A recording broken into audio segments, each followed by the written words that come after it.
అదే RTV app వార్తల్ని క్షణాల్లో చదివే అవకాశం ఉంటుంది. ఒక న్యూస్ పేపర్, ఒక టెలివిజన్ ఛానల్ మీ చేతుల్లో ఎప్పుడూ ఉంటాయి. బీఆర్ఎస్వి గురుకుల బాట కార్యక్రమంలో భాగంగా పినపాక నియోజకవర్గంలోని మనుగూరు మండలంలో గల ట్రైబల్ వెల్ఫేర్ గురుకుల విద్యాలయానికి మేము రావడం జరిగింది. స్కూల్కి ఈ కాంపౌండ్ కూడా వేయని పరిస్థితి. రెండోది, వీళ్ళు వెళ్ళడానికి రూట్ కూడా ఏదన్నా మాకు స్టమక్లో ఇబ్బంది కానీ, వాళ్ళకి హెల్త్ ఇష్యూస్ వచ్చినప్పుడు అర్జెంటుగా మేము హాస్పిటల్స్ వెళ్ళాలన్నా కానీ రోడ్డు కూడా లేదని చెప్పి పిల్లలు చెప్తా ఉన్నారు. అదేవిధంగా గవర్నమెంట్ నుంచి రావాల్సిన వీళ్ళకి ఏవైతే కిట్స్ ఉంటాయో, బుక్స్ కానీ, యూనిఫామ్ మనకి సంవత్సరం ఆఖరిగా ఇచ్చే పరిస్థితి ఉంది ఈరోజు. అంటే ఎప్పుడైనా యూనిఫామ్ స్కూల్ స్టార్ట్ అయినా 1 వీక్ 1 మంత్ లోపు మనం యూనిఫామ్ ఇస్తే పిల్లలు అవి ధరించి క్లాస్లో కూర్చొని వాళ్ళు చదువుకునే పరిస్థితి ఉంటుంది. కానీ ఈరోజు కాంగ్రెస్ ప్రభుత్వం వచ్చిన తర్వాత 1 ఇయర్ వరకు కూడా యూనిఫామ్లు ఇచ్చే పరిస్థితి లేదు. అంటే విద్యార్థుల మీద, గురుకులాల మీద ఈరోజు విద్యాశాఖ మంత్రిగా ఉండి రాష్ట్రాన్ని ఏలుతున్న రాష్ట్ర ముఖ్యమంత్రికి ఎలాంటి ప్రేమ ఉందో ఈరోజు మనం ఒకసారి ఆలోచించుకోవాల్సిన అవసరం తెలంగాణ ప్రజానికం మీద ఉంది. తెలంగాణ రాష్ట్రాన్ని అణిచివేసే విధంగా, తెలంగాణ రాష్ట్రంలో ఉన్న ఆస్తులన్నిటినీ ధ్వంసం చేసే విధంగా రేవంత్ రెడ్డి పాలన జరుగుతూ ఉంది. సో మన రేవంత్ రెడ్డి గారికి విద్యాశాఖ మంత్రిని నియమించాలనే సోయి కూడా లేకుండా ఈరోజు ఒక రాష్ట్రాన్ని ముఖ్యమంత్రిగా ఏలుతున్న రేవంత్ రెడ్డి మరి ఎక్కడ నిద్రపోతున్నావు? విద్యార్థులు దాదాపు సంవత్సరంలోనే 48 మంది విద్యార్థులను పొట్టన పెట్టుకున్నావు. మరి అలాంటి విద్యార్థుల తల్లిదండ్రులకి నువ్వు ఈరోజు ఏం సమాధానం చెప్తావు?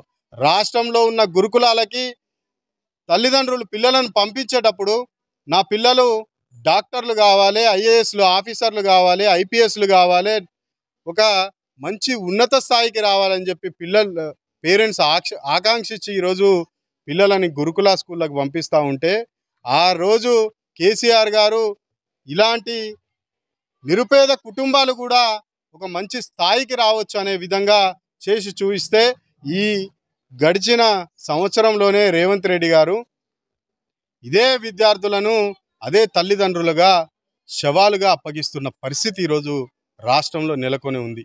మరి ఇలాంటి పరిస్థితిని చూసి కోర్టే ఇన్వాల్వ్ అయ్యి గవర్నమెంట్ పిలిచి మొట్టికా వేసే అంతవరకు కూడా, అంటే 1 ఇయర్ పీరియడ్ వరకు కూడా విద్యాశాఖ మీద ఒక రివ్యూ కూడా జరిపించినటువంటి ముఖ్యమంత్రి ఈరోజు దేశంలో ఎవరైనా ఉన్నారా అంటే అది రేవంత్ రెడ్డి గారే.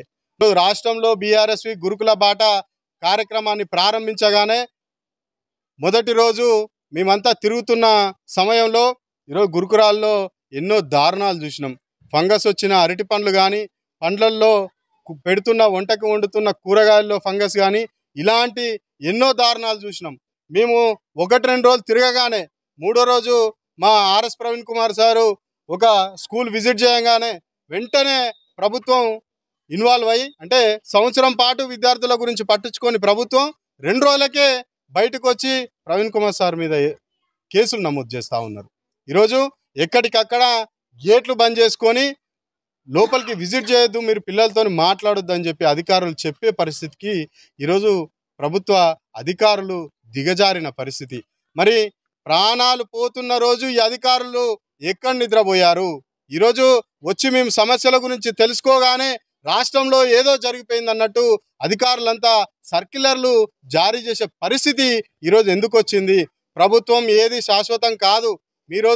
ఈరోజు విద్యార్థులను వదిలేసి మీ అధికారాన్ని మీరు ఎంజాయ్ చేసుకుంటా పనిచేస్తే రేపు రాబోయే రోజుల్లో 100% ప్రభుత్వం మారే పరిస్థితి ఉంది.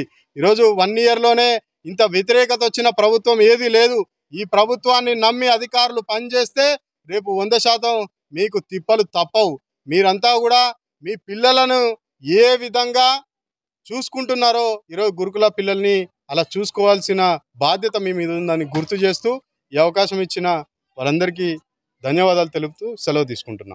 మరిన్ని వీడియోస్ కోసం ఛానల్ ని సబ్స్క్రైబ్ చేయండి. లేటెస్ట్ అప్డేట్స్ కోసం వాట్సాప్ ఛానల్ ని ఫాలో అవ్వండి. ఆ లింక్ డిస్క్రిప్షన్ లో ఉంది.